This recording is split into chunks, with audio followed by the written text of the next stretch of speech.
Audiencia que venga realmente por sus propios medios, queriéndose interesar por el arte. Yo voy a compartir con ustedes lo que ha sido, soy, como decía acá el profesor, de artes plásticos, más bien soy de plástico, pero voy a tratar de disertarle lo más animado posible. Esto que vamos a ver es la preocupación de muchos años. En este momento no se sabe bien, cuando se dice arte, qué es arte. Yo tenía preparada una conferencia, Arte, ¿dónde estás? Porque no sabemos bien dónde está.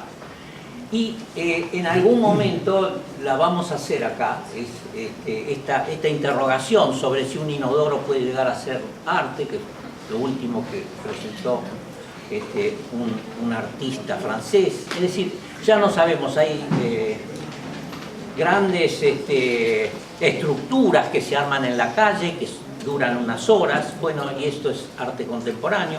Bien, no sabemos. Incluso el director del Museo de Arte Moderno, el Tate de Inglaterra, dijo, la verdad no sé bien qué es arte, qué no es. Acá se hacen exposiciones tratando de tener una mente abierta, pero yo sinceramente no sé si no va a ser una estupidez dentro de unos años o una gran obra dentro de unos años. Entonces, es conflictivo el tema en realidad del arte. Entonces, lo que voy a tratar de compartir con ustedes es, en una muy breve mirada, qué es lo que ha pasado en toda la historia del arte y ver de qué manera se ha producido una ruptura con la aparición del que llamamos arte moderno, sobre todo encarnado, lo vamos a ver encarnado en la figura de Picasso. ¿Okay?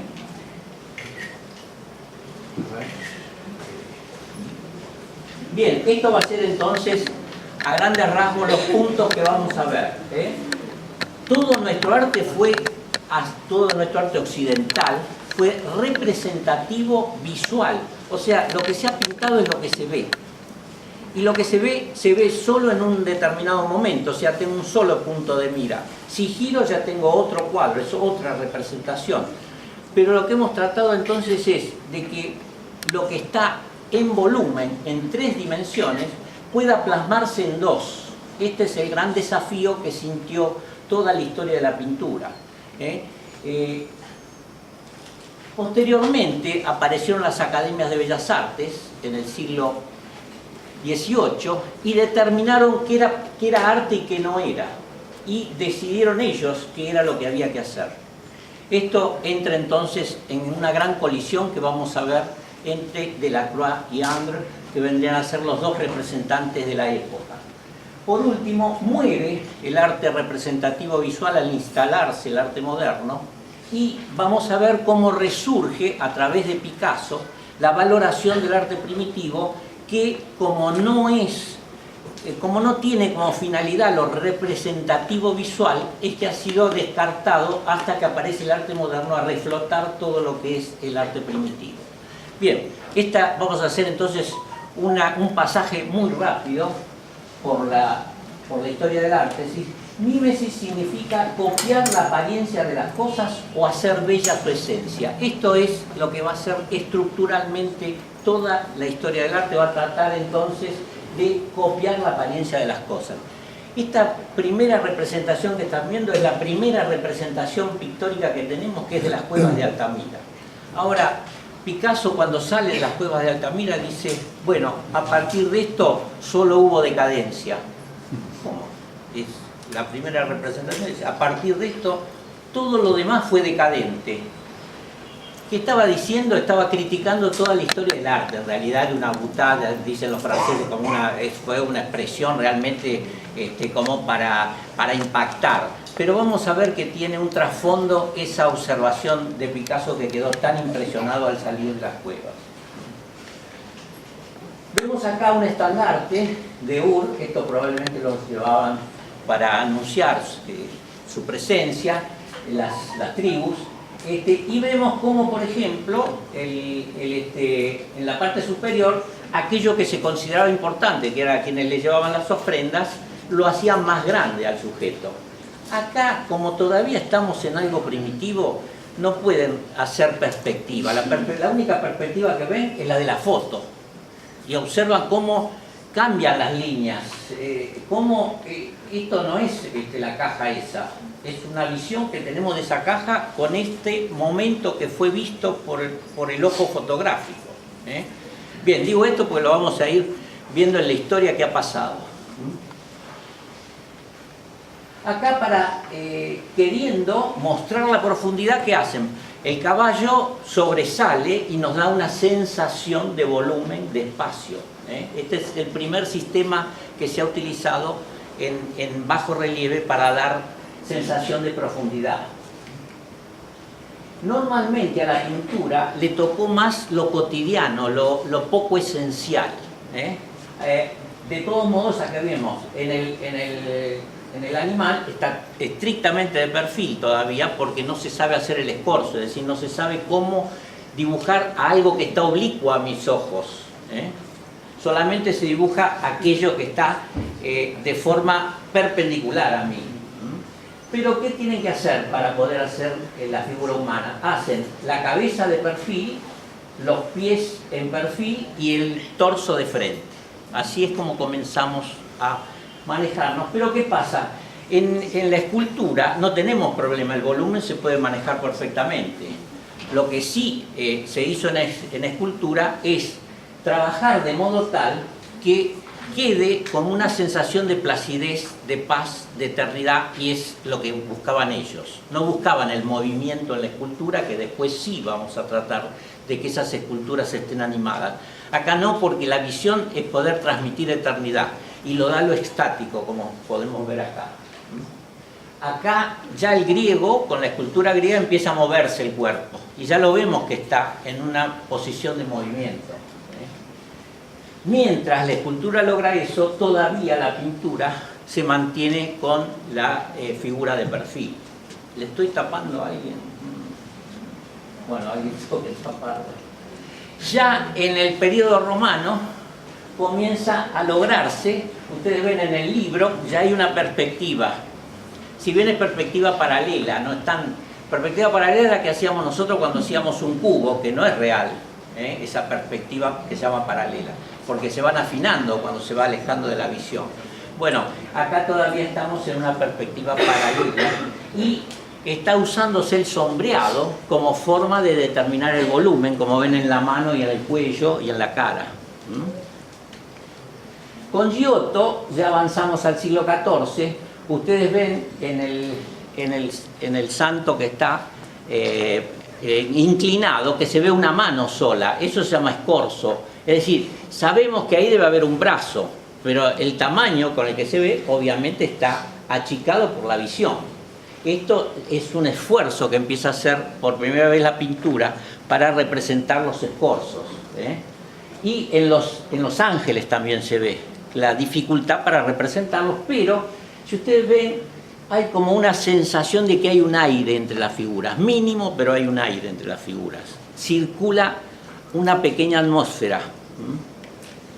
Ya cuando aparece Leonardo, hace el hombre de Vitruvio. El hombre de Vitruvio Vitruvio era un arquitecto que determinó cómo eran las proporciones para poder hacer los edificios también en relación a la estructura humana, y nos muestra las distintas proporciones que tendría este hombre de Vitruvio a través del estudio que hace Leonardo, y comienza entonces a entrar las matemáticas dentro de la pintura, y a esta perspectiva se le llama lineal matemática. Tanto Piero della Francesca como Polucello, que hace unos cuadros extraordinarios de la guerra, Polucello, sin embargo acá nos ve de qué manera estudiaba el sistema matemático de la construcción del objeto. De hecho, el Leonardo con el que estudia es con León Battista Alberti, que es el primero que descubre matemáticamente que es necesario un punto de fuga, y en relación a ese punto de fuga convergen todas las líneas y nos dan las distintas alturas que tendría que tener un edificio o una persona dentro de un edificio. Y también nos da el elemento clave de lo que va a ser toda la pintura occidental. Nos dice, bueno, para pintar una superficie, primero un cuadro o rectángulo del tamaño que me parece. Ustedes van a ver que ese tamaño, después lo vamos a ver adelante, con Luca Pacioli, ese tamaño va a ser un tamaño en realidad que está determinado, para que sea armónico. Entonces esto se abre como una ventana y de ahí voy a ver una historia. Los dos elementos claves entonces pictóricos. Todo cuadro es como una ventana que me proyecta a un hecho que está transcurriendo, o sea, tiene una temática, tiene que tener el cuadro. Y Luca Pacioli dice, esa proporción que tiene que tener un cuadro para que sea armónico es de 1.61, de modo que el menor tiene que entrar 1.61, o sea, 1 y un poco más que la mitad, para que sea determinado como armónico, y así van a ver gran parte de las proporciones de las cosas que nos rodean basados en este punto que se llamó Porfirias, o sea, para inspirarse. Pero lo llama la divina proporción porque en este momento se consideraba que lo que se estaba descubriendo es de qué manera Dios armó la armonía del mundo, a través de qué elemento matemático. Bien, también observaron en ese momento que cuando un objeto se aleja de mi visión, se va azulando. ¿Por qué? Porque se va interviniendo cada vez más aire en mi visión, y el aire va tomando colores, y el que va quedando es el azul. Esto se ve también en los que hacen buceo, habrán visto que de repente de unos metros y ya no hay más colores, porque lo va tomando el agua, que toma mucho más que el aire. Pero el aire nos deja esta perspectiva entonces aérea, que es que va tornando azulado el fondo, y acá ya tenemos algo extraordinario, donde podemos ver ambas cosas. Por un lado, lo que descubre Leonardo, que lo hace famoso, que es el esfumato, que es tornar en humo las estructuras duras que estaban en Giotto, por ejemplo. Entonces él dice, tiene que transcurrir muy débilmente el pasaje de la sombra a la luz y de la luz a la sombra. Y eso es lo que están viendo en el cuerpo, por ejemplo, de las dos santas. Y en el fondo también vemos el color azulado y de qué manera ya colocando el esfumato queda mucho más delicado, porque va perdiendo nitidez también a medida que se me va alejando de la vista. Pero con esto les estoy diciendo, todo entonces está basado en lo que estoy viendo, y si lo estoy imaginando tiene que parecer como que lo estoy viendo, que es lo que estamos viendo acá. Si hubiera mejor luz, ustedes quedarían todavía más impactados, es decir, se pudiera ver mejor, porque los flamencos directamente hicieron una representación de los objetos, dando la consistencia del metal, del vidrio, del agua dentro del vidrio. Incluso se representan en un caso hay un retrato hecho, un autorretrato hecho en el reflejo de un vaso. Hasta ese nivel llega el arte flamenco. A la mosca le hizo 8 patas. Y a la mosca, bueno, eso Le chingó. le chingó, bueno, eso es raro en los flamencos. Y acá tienen una belleza, con esto se llegó al máximo del retrato. Piensen que los flamencos fueron los que descubrieron el óleo, la pintura al óleo. De modo que el óleo, al colocarse en capas transparentes, va dando esta posibilidad de piel que no lo ha logrado ningún otro digamos, grupo en la pintura. Y observen el pinche que tiene y esa tela algodonada, que ya les digo, si se viera mejor directamente, se parecería más extraordinario de lo que parece ahora. Y bueno, la expresión, ni que hablar, los ojos, yo diría que acá se llega a un sumum de lo que puede lograr la pintura. Entonces esto es pintura flamenca. Vean acá también, muy raro, este cuadro de Velázquez, famoso, Las Meninas, pero si ustedes observan, el cuadro de adelante es de un tamaño, el que está pintando, que es ilógico, no puede tener ese tamaño. Si observan la estructura de Velázquez proporcionalmente al cuadro. Sin embargo, no nos molesta cuando los vemos. Les puede molestar ahora que yo se los digo, pero de entrada no molesta porque tiene esa posibilidad de manejar las perspectivas. Pone también a los padres de las meninas atrás en un espejo. Es decir, es una búsqueda de varias perspectivas, aun cuando es una perspectiva única, pero nos pone distintas escenas en el mismo cuadro. En el siglo XVIII entonces comienzan las academias de bellas artes. Acá tenemos, ven, así se aprendía, con esculturas griegas y con modelo vivo. Esto era la modalidad de aprendizaje de ese momento, y por otro lado se entregaban los premios, se entregaban los premios cuando se hacían las exposiciones, que estaban organizadas por el gobierno ya. Acá hay un punto importante, que es que la cultura empieza a ser tomada por los entes gubernamentales. Acá está Napoleón III entregando un premio a principios del siglo XIX, perdón, del siglo XVIII. No, el de arriba es del siglo XVIII. El de abajo es 1832, que es siglo XIX entonces. Si era admitido en el salón, este salón que se hacía todos los años, el pintor tenía asegurado su futuro, pues se le compraba el cuadro y comenzaba a vender a toda la entidad, a todo el grupo aristocrático que venía a estos salones. Vean cuál era lo que planteaba como cuadro importante la academia, a través de Ingres, que es el que vemos ahí en la foto. Bueno, esto es una apoteosis de Homero. Ustedes vean la placidez que tiene la Suma, pintores modernos, que son los que están en la parte inferior, y Homero, que está ensalzado, y un templo griego atrás. Esto es lo que habría que hacer, pintura mitológica. ¿Y qué hace Delacroix? Enfrenta, en 1827, por primera vez se enfrenta a la academia, ¿a través de qué? De un tema terrible, que no es nada apacible, que es la muerte de Sardanápalo. Sardanápalo, como lo van a matar a él, hace matar primero a toda su gente para después inmolarse él. Y todo esto tiene un vértigo, un caballo que está dentro de una habitación, un color terrible, rojo, inadmisible, o sea, temática inadmisible, cosa totalmente de estilo violento, que no es concebido por el arte de ese momento. Así que se enfrentan en el salón. En eso estuvieron bastante democráticos, dejaron exhibir, le dieron un salón en este momento, que ya empieza, en 1855, ya empieza a ser apoyado Delacroix con este movimiento romántico.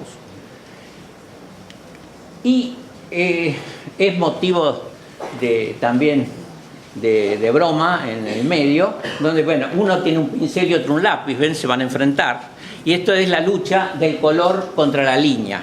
Esto es una temática interesante dentro de toda la historia. Los escultores, Miguel Ángel decía, lo que hay que ser para ser escultor es un buen dibujante. El dibujo es escultórico y fundamentalmente, y el color es emocional, es explosivo. Entonces se enfrentan estas dos estructuras, una más, llamémosle, tranquila, pacífica, y otra de explosión de color. Y acá lo tenemos, que el propio Delacroix es el que está con el sombrero negro, armado de un rifle. Acá vemos cómo él no fue revolucionario solo en la pintura con el color, sino también y en la temática del cuadro, obviamente, y también tuvo un compromiso político importante. Esto es la libertad guiando al pueblo, que es la revolución que se hizo para destronar a Carlos X, creo que es, que tenía un gobierno monárquico muy represivo. ¿Qué le pasa a Napoleón III? Napoleón III estaba cayendo ya fue elegido y después se le hizo un autogolpe de Estado. Ya estaba decayendo en sus encuestas, digámosle así.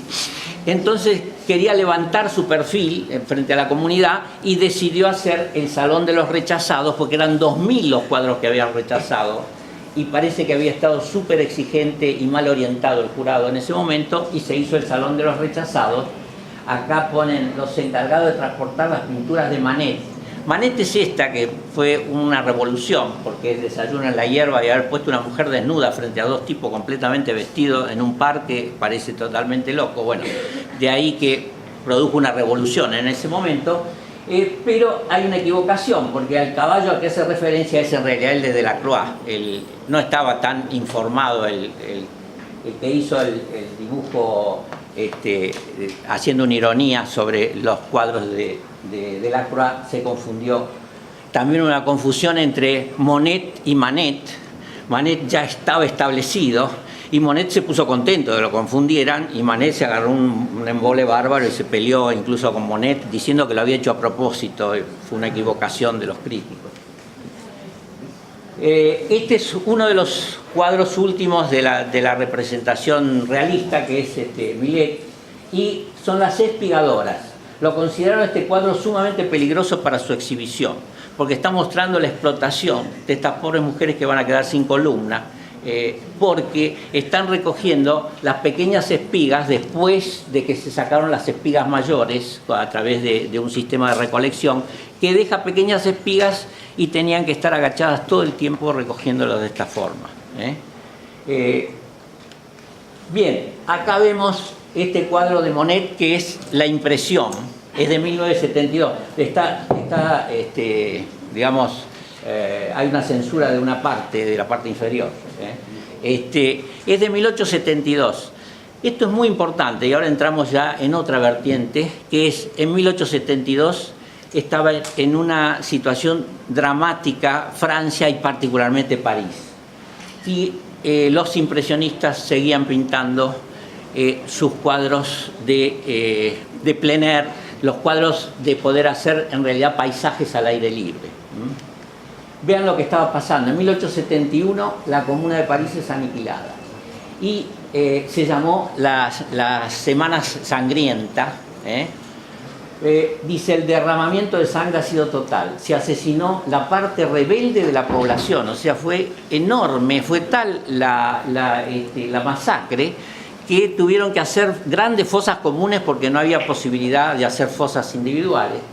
Hay un recuerdo de esta situación muy grande en una de las paredes de uno de los cementerios, el famoso, ¿cómo es? Uno de los famosos cementerios de París. ¿Cómo se llama? ¿Cómo? El Père Lachaise. En el Père Lachaise hay toda ya de París me entretengo yendo. La última vez fui al Père Lachaise. Hay cosas increíbles de los pintores, unos monumentos extraordinarios. Bien, acá la vieja sociedad tiene por delante, después de esta masacre, 20 años de paz, dice, pero solo pospone a la siguiente revolución. Es un aviso de que va a venir la Primera Guerra Mundial. Ya se está armando. Para los que son visionarios, vamos a ver ahora, en Alemania, en 1889, Berta Suttner escribe Abajo las armas, que fue un bestseller de la época, donde retrató el lado más oscuro de la estupidez humana y la formación militarista, que ya vemos cómo empieza desde la infancia. Y esta formación militarista es la que termina después en que los soldados alemanes y franceses terminan yendo con euforia, eso es lo terrible, a la Primera Guerra Mundial. Se consideraba que después de esta Primera Guerra Mundial no iba a haber más, era la guerra por la paz, la llamaban. Una ingenuidad terrible, pensaron que salían por unos meses, iba a haber unos escarceos y cada uno volvía a la Navidad con su familia, y fue la peor guerra destructiva que hubo hasta el momento, porque toda la tecnología, y después vamos a ver cuando estemos por terminar qué pasa con las exposiciones universales y la tecnología, toda la tecnología se puso al servicio de la guerra. Entonces los aviones no habían pensado que podían ser usados militarmente, y ahí empieza empieza el avión, empiezan los tanques a armarse, bueno, empieza el arma, bacteriológica, todo lo que se pueden imaginar puesto en favor, la creatividad puesto al servicio de la destrucción humana se hizo en esos 4 años. Estamos diciendo 1915, plena guerra, Primera Guerra Mundial, y dice Renoir: para mí un cuadro debe ser algo amable, alegre y hermoso. Sí, hermoso. Ya hay demasiadas cosas desagradables en la vida como para que inventemos más. Esto lo está diciendo en plena guerra. Y evidentemente también es admisible que esto pueda aceptarse, porque Renoir perdió un hijo en esa guerra. Sin embargo, él seguía en esta tesitura aceptable, pero lo que va a ser las nuevas corrientes del arte no van a aceptar esta postura del impresionismo. Mediados del siglo XIX, esta fotografía es la que va a fotografiar toda la Primera Guerra Mundial, y va a ser el impacto que va a recibir Picasso a través de las imágenes fotográficas que le van a incitar a la obra que vamos a ver al final. Dice: la fotografía vino a tiempo para liberar la pintura, y obsérvense de qué, de toda literatura, que era lo que veíamos a través de la ventana, de la anécdota, que también es lo que pasa a través de la ventana, e incluso del tema. Es decir, ya no va a servir nada de lo que observamos, vamos a tener que hacer otra pintura, y él nos lo dice con toda claridad: yo no pinto lo que veo visual, toda la historia de la pintura, pinto lo que pienso. Bueno, o sea, no pinta esa mesa, pinta la mesa, y ahí empieza el arte moderno. Vamos a ver.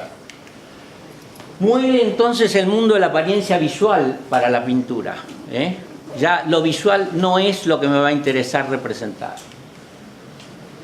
Y dice Malraux: el arte que sucede al que compraban los aristócratas no es el que compran los burgueses, es el que no compra nadie ya. O sea, empieza el mito del pintor maldito. Y casi les diría que quieren ser malditos, porque quiere decir que están haciendo algo realmente interesante, porque si no, los aceptaría la sociedad. Ven que se empieza a dar un fenómeno muy especial, un conflicto entre el público y el artista. Épaté de bourgeois.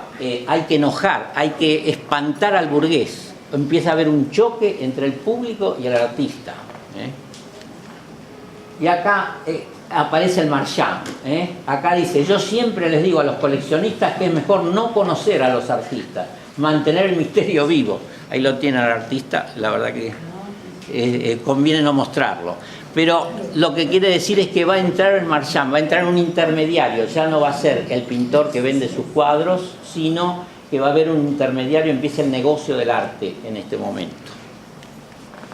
Bueno, la figura más importante que en algún momento lo vamos a ver en especial es Gauguin, porque él dice: para los impresionistas no existe el paisaje soñado, siempre mantiene una cadena con la verosimilitud, con lo que me parece que es real. Él quiere pintar lo soñado, no lo visto.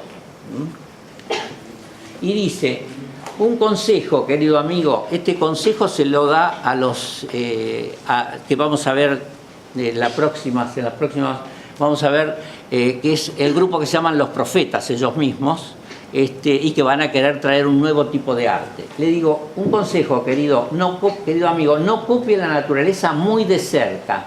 El arte es una abstracción de la realidad que surge como el sueño. ¿Cómo ve ese árbol? ¿Es verde? No tenga miedo en pintarlo tan verde como sea posible. Si usted lo ve azul, hágalo con el azul que más le gusta de su paleta, que ahí lo vemos, el árbol azul, tal como él dice que se puede hacer. Y acá tenemos algo extraordinario, que es espacio imaginario que rechaza el principio de la estricta realidad, porque esto es la visión.